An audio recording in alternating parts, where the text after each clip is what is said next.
చూపిస్తున్నారు. విలేకరులు మనుషులు కాదా అని నేను ప్రశ్నిస్తున్నా. విలేకరుల కోసం ఈ వివక్ష ఎందుకు అంటే ఇందులో మన లోపం కూడా ఉంది. ఎందుకుందంటే ఇవాళ పార్టీలకి, వర్గాలకు, కులాలకు, మతాలకు అతీతంగా నిలబడాలి, నిజం మాట్లాడాలంటే అది ఒక జర్నలిజంకి సాధ్యం. కానీ అది ఎక్కడో పొరపాటు జరగడం వల్ల దాన్ని ఆసరా చేసుకున్నటువంటి వాళ్ళు ఏడదే ఉందిలే లైట్గా తీసుకుంటున్నారు.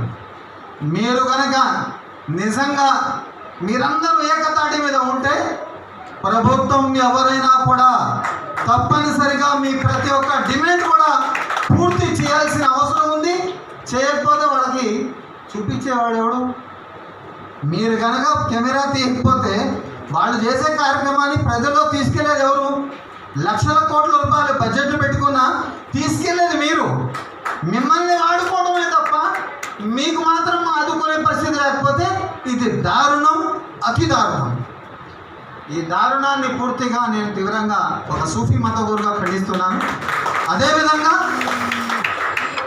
మన విలేకరులందరికీ